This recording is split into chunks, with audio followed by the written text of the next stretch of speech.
La violence du truc, la violence. C'est pas grave, honnêtement, j'ai tenté. Au moins, j'aurais tenté. La tiktokeuse Diana raconte le plus gros vent qu'elle ait pris par un homme. Elle raconte avoir tenté sa chance avec un vigile de boîte de nuit. Mais malheureusement pour elle, ça n'a pas été très concluant.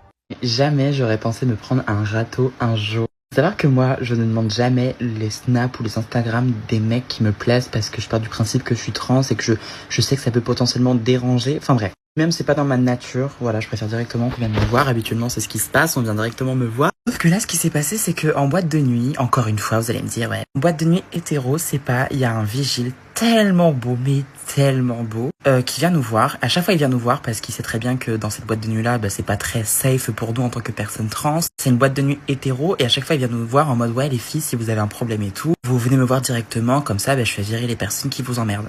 Trop gentil, mais adorable. Donc moi, bah, je décide de faire ma soirée et tout, je le regarde un peu et tout, je suis en mode... Mais il me calcule pas. En vrai, je me dis, bon, vas-y, fais son travail et tout. Sauf qu'avec un peu d'alcool dans le sang, oh là là. Du coup, on sort de la boîte et tout, il était dehors, il faisait jour en plus de ça. Je dis à mes potes, s'il vous plaît, est-ce que vous pouvez lui demander son Insta et tout, nanana. Donc mes potes, elles partent le voir et tout. Elles lui demandent son Insta, sauf que le mec, en fait, il rigole. Il a rigolé.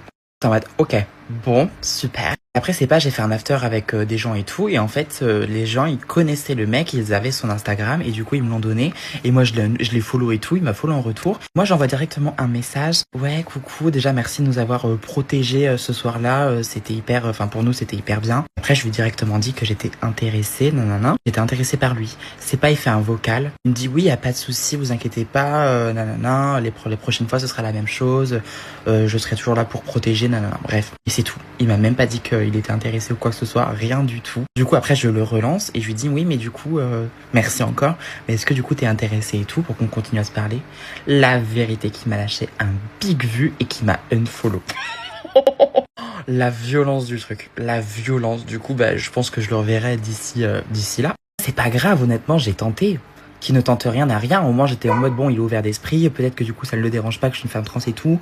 Après, je suis en mode, bon, il y avait tellement des belles filles durant cette soirée, donc forcément... Ou peut-être qu'il est en couple, tout simplement. Peut-être qu'il a une copine, même, j'en sais rien. C'est pas grave. Au moins, j'aurais tenté.